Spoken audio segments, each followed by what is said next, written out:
They found him in the engine room at 0447 hours, exactly 17 minutes after he'd been declared dead, standing, breathing, with burn marks on his uniform that matched the explosion pattern perfectly.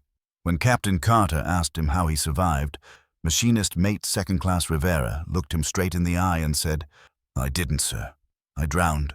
But someone sent me back." Captain William Ironhand Carter had commanded the USS Shadowfin for 3 years. He'd survived depth charge attacks that cracked steel like eggshells. He'd outrun destroyers in waters so shallow the keels scraped coral. He'd held dying men in his arms and made promises to their families he wasn't sure he could keep, but nothing in his 26 years of naval service had prepared him for what happened on November 3rd, 1944, in the Mariana Trench. It started with the hydraulics. Chief Petty Officer Bull Rodriguez noticed it first during the 0400 watch, a pressure drop in the diving plane system that shouldn't have been there. "Captain, we've got a problem." Bull's voice crackled over the intercom, calm but urgent in that way that made Carter's instincts scream. Carter was in the control room within 30 seconds, still buttoning his shirt. "Report. Hydraulic fluid leaks, sir. Starboard diving plane. We're losing pressure fast." The Shadowfin was cruising at 150 meters, running silent through waters known for Japanese submarine activity. Losing diving plane control at this depth was like losing your steering wheel on a mountain road. You had options, but none of them were good. "How bad?" Carter asked, already moving toward the engineering station. Bull's weathered face was illuminated by the red glow of the emergency lights. 10 minutes, maybe less, before we lose all control. If we can't surface in that time." He didn't finish. Everyone in the control room knew what happened when a submarine lost control at depth. The ocean didn't forgive mistakes. "Chief, take Ramirez and Kowalski. Get down there and patch it. You've got 8 minutes. Bull nodded and disappeared through the aft hatch, moving with surprising speed for a man of his size. Carter turned to his executive officer, Jake Hawk Morrison. "Prepare to surface. Calculate the safest route up." "Sir, we're in the middle of a known patrol zone. If we surface—" "I'm aware of the risk, Jake, but we don't have a choice. The second we lose depth control, we become a falling rock. I'd rather face torpedoes than crush depth." Morrison's jaw tightened, but he nodded. "Aye, sir." But something was wrong. Carter felt it in his gut. That same instinct that had kept him alive through 4 years of war. The hydraulics shouldn't have failed. The Shadowfin had just come out of a major refit in Pearl Harbor 6 weeks ago. Every system had been checked, double-checked, certified. "Tommy," Carter called to the young radio operator. "Any contacts on sonar?" Tommy Static Wells adjusted his headphones, his face screwed up in concentration. At 19, he was the youngest member of the crew, but he had ears like a bat. "Nothing, sir. Water's quiet. Too quiet, actually. Too quiet." Carter didn't like that. The Pacific was never truly quiet. There was always something. Thermal layers shifting, whale songs in the distance, the subtle ping of commercial shipping far above. This silence felt deliberate, manufactured. Before he could process that thought, the boat lurched. Not an explosion, something worse. A grinding, tearing sound echoed through the hull, the kind of sound that makes every submariner's blood run cold. Metal on metal. Something outside was scraping along the hull. "Contact! Contact!" Tommy's voice cracked with panic. "Metallic object, close proximity, bearing—" He stopped. "Sir, I don't understand. It's moving with us." Carter's mind raced. A mine wouldn't move. A torpedo would have detonated. A submarine would have been picked up on sonar long before now. "Where's it positioned?" "Directly above us, sir. Maybe 10 meters. It's matching our speed perfectly." The control room fell silent, except for the ominous scraping sound that continued overhead, like fingernails on a chalkboard amplified 1,000 times. "Could be debris," Morrison offered, but his voice lacked conviction. "Debris doesn't match speed and bearing," Carter said quietly. "Someone's up there, and they know exactly where we are." The intercom crackled. Bull's voice, tight with urgency.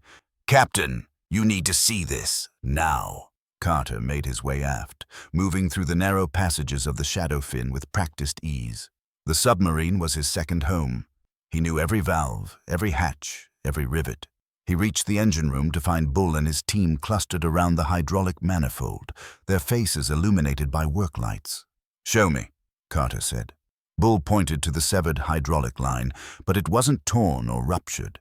It was cut, cleanly, deliberately. "This wasn't a failure, Captain. This was sabotage." The word hung in the air like a death sentence. Sabotage meant a traitor. A traitor on a submarine meant everyone was in danger. You couldn't run. You couldn't hide. You were trapped in a steel tube hundreds of feet underwater with someone who wanted you dead. "Who has access to this compartment?" Carter asked, his voice deadly calm.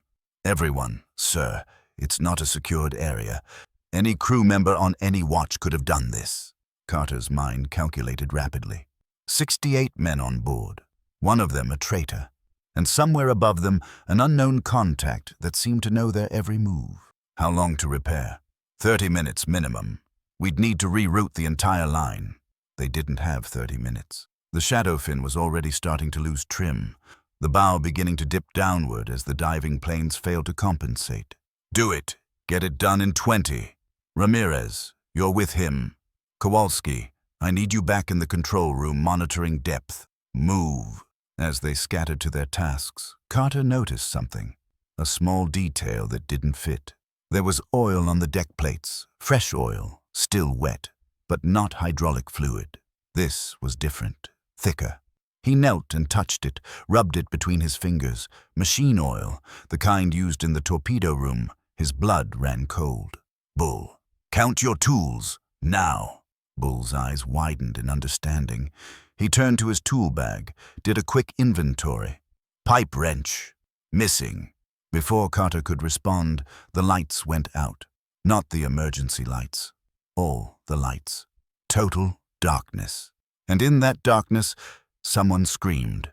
Carter pulled his flashlight from his belt, the beam cutting through the black like a knife. The scream had come from forward, toward the torpedo room. He ran, Morrison and 2 other crew members behind him, their footsteps echoing in the steel corridor. They found him in torpedo tube number 3. Machinist, mate 2nd class, Antonio Rivera, or what was left of him. The tube was flooded, the outer door open. Rivera had been sucked against the interior door by the pressure. His face pressed against the small viewport window, eyes wide, mouth open in a silent scream. But he was moving. His lips were moving. Carter's heart hammered in his chest. No one could survive that. The pressure differential would have crushed him instantly. And yet Rivera's lips continued to move, forming words that no sound could carry. Morrison grabbed Carter's arm. "Sir, we need to seal that tube. If we lose pressure integrity—" "Wait!" Carter pressed his face to the viewport, trying to read Rivera's lips. The words were clear, repeated over and over. "Not alone, not alone, not alone." Then Rivera's body went slack, his eyes unfocused, staring at nothing. The ocean had claimed him. "Seal it," Carter ordered, his voice hollow. "Get that tube drained and locked down." But even as the crew scrambled to follow orders, Carter couldn't shake the image of Rivera's face or those final words, "Not alone." What did that mean? As if in answer, the scraping sound above them intensified and then suddenly stopped. The silence that followed was worse. Tommy's voice crackled over the intercom, high-pitched with terror. "Captain, sonar contact, multiple contacts, bearing 340, range decreasing. Sir, there's at least 6 of them, and they're surrounding us." Carter sprinted back to the control room. The sonar screen painted a picture that made his blood freeze. 6 distinct contacts, arranged in a perfect hexagon around the Shadowfin. They weren't moving like submarines, no evasive maneuvers, no attack patterns, just steady, methodical positioning, like wolves circling prey. "Classification," Carter demanded. Tommy's hands shook as he adjusted the equipment. "Unknown, sir. The profiles don't match anything in our database. They're too small to be submarines, too large to be mines. And the acoustic signature. Sir, it's almost organic." "Organic?" Morrison looked at Carter with barely concealed fear. "What does that mean?" Carter didn't answer because he didn't know. But deep in his gut, that instinct that had kept him alive was screaming that whatever was out there, it wasn't Japanese, it wasn't American, it wasn't anything that belonged in any Navy's fleet. "Engines ahead full," Carter ordered. "Steer course 090. We're leaving, now." But as the Shadowfin's propeller began to turn, something wrapped around it. The entire boat shuddered, the engine grinding against whatever had seized it. The lights flickered, the temperature dropped, and every man in the control room could hear it. A knocking, rhythmic, deliberate, coming from the hull. 3 knocks, pause, 3 knocks, pause, 3 knocks. The universal signal for someone's alive in here. But they were all inside. So what was knocking from outside? "Captain," Bull's voice came over the intercom, and for the first time in 10 years of serving with the man, Carter heard fear. "You need to come aft. Rivera." "Captain, Rivera just walked past me. He's headed to the control room." "That's impossible. Rivera is dead. We all saw—" "Sir, I know what I saw. It's him. Same uniform, same face, but his eyes— Captain, his eyes are wrong." Carter turned slowly to find the entire control room staring at the forward hatch. And there, silhouetted in the dim emergency lighting, stood Antonio Rivera. His uniform was dry. No water dripped from his hair or clothes. He looked perfectly normal except for one detail. His eyes were completely white. No pupils, no iris, just blank, milky white. "Rivera?" Carter's hand moved slowly to the pistol at his hip. Rivera's head tilted at an unnatural angle, like a puppet with cut strings. When he spoke, his voice echoed, as if multiple people were speaking through his mouth at once. "Captain Carter, we've been waiting for you. Your war has disturbed something it shouldn't have. Something very old. Something that was sleeping. Who are you?" Carter's voice was steady despite the ice in his veins. "What do you want?" Rivera's lips curled into something that might have been a smile, but looked more like a wound opening. "We are the 77. The first submariners. We went down before your nations existed. Before your wars began, we have been waiting in the deep places, watching your metal fish swim through waters that were once ours." The knocking on the hull intensified, coming from all directions now. "The trench remembers everything that falls into it, Captain. Every ship, every submarine, every man who thought he could conquer the deep. They all belong to us now, and soon, so will you." Morrison raised his service weapon, his hand shaking. "Sir, permission to hold your fire." Carter stepped forward, placing himself between his crew and whatever was wearing Rivera's face. "You said you've been waiting. For what?" The thing that looked like Rivera tilted its head the other way. "For someone strong enough to carry our message to the surface. For a captain worthy of knowing the truth. The oceans of this world are dying, William Carter. Your war is poisoning them with oil and blood and iron. What you call progress, we call extinction. So we must act." "Act how?" Carter's mind raced, searching for any advantage, any weakness. "We are calling our brothers from the other trenches, from the dark places you cannot map or measure. We are waking them, and when we are strong enough, we will drag every ship and every submarine, every vessel that scars our waters down into the deep, where they belong, where we all belong eventually." The temperature plummeted. Frost formed on the bulkheads. The crew's breath came out in visible clouds. "But you, William Carter, you are different. You respect the ocean. You understand its power. So we offer you a choice." Rivera's body took a step closer, and Carter could see now that his feet weren't quite touching the deck. He was floating, suspended an inch above the metal. "Join us. Become one of the 77. Your crew will be spared, sent to the surface in life pods. But you will stay. You will become the guardian of these waters. You will prevent others from disturbing what lies below. You will serve the ocean, as all captains should." "And if I refuse?" Rivera's smile widened impossibly, showing too many teeth. "Then we take you all. Every soul on this vessel becomes one of us. Your submarine becomes another addition to our fleet. And the Shadowfin will hunt American vessels from the depths, killing your own people. Forever." The control room was silent except for the rhythmic knocking that now seemed to pulse in time with Carter's heartbeat. Every man waited for his decision. Carter thought of his wife, Sarah, waiting in San Diego. He thought of his daughter, Emily, who would turn 6 next month. He thought of the photograph in his pocket, creased and worn from being touched too many times. He thought of the oath he'd taken, the uniform he wore, the flag he served. And then he looked at his crew. Men he'd led through the worst of it, men who trusted him with their lives. Young men like Tommy, who hadn't even started living yet. Experienced men like Bull, who deserved to see grandchildren someday. "I have a counteroffer," Carter said quietly. Rivera's head snapped upright, genuinely surprised. "You offer us nothing. You have no power here. I have one thing you want. Me. You said I'm different. You said I'm worthy.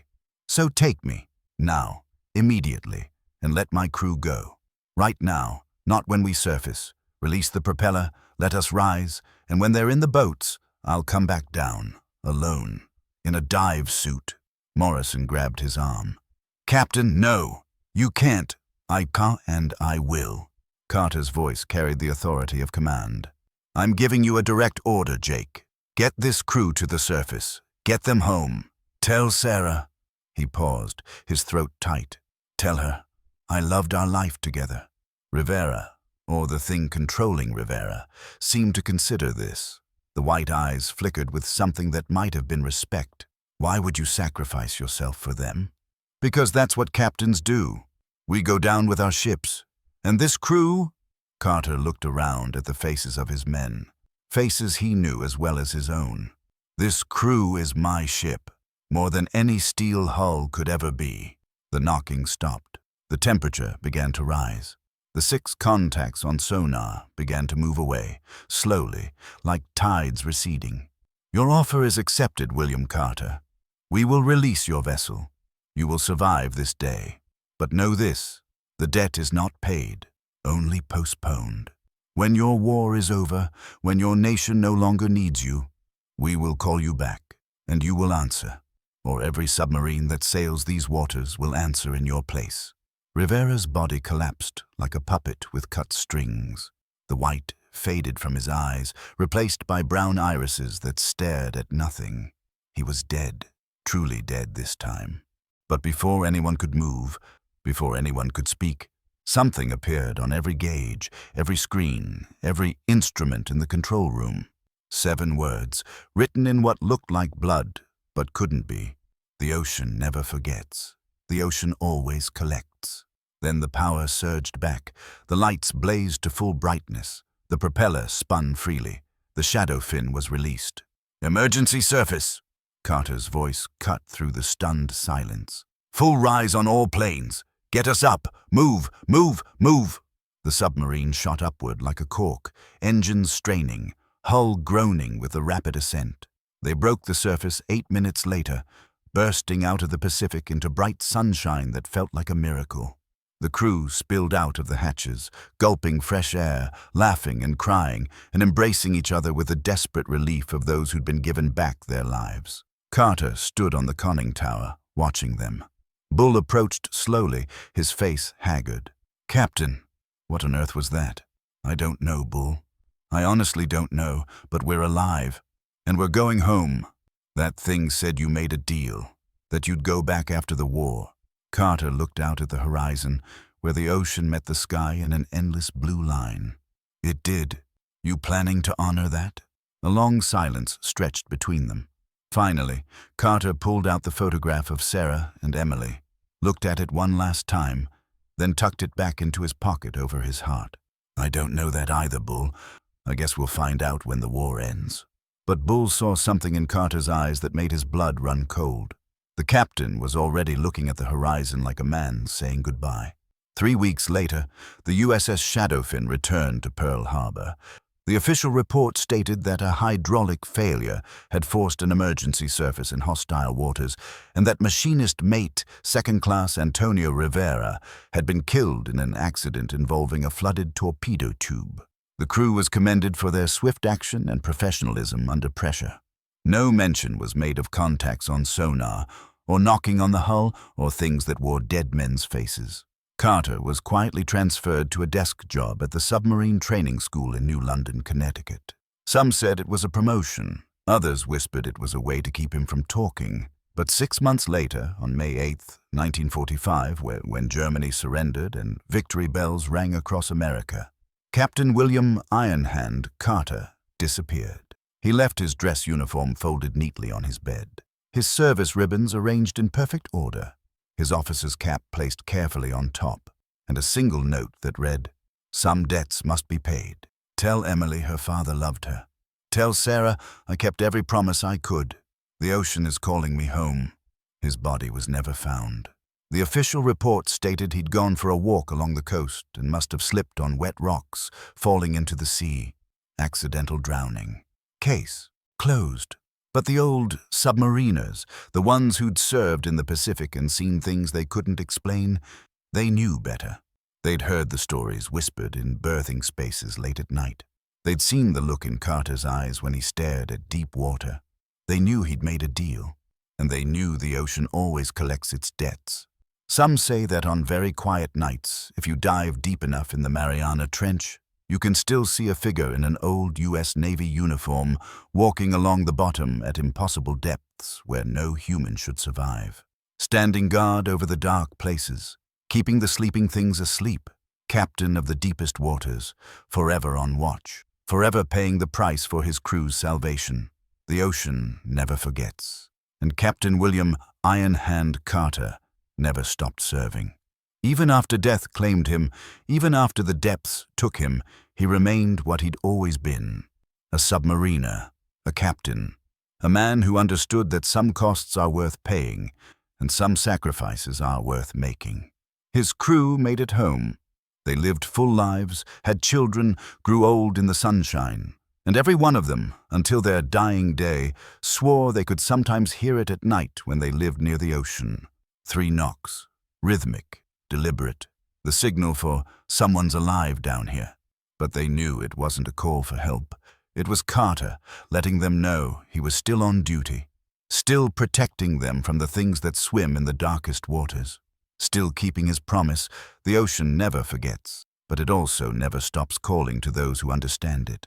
And sometimes, very rarely, it finds someone worthy of answering that call. Captain William Ironhand Carter was one of those rare few.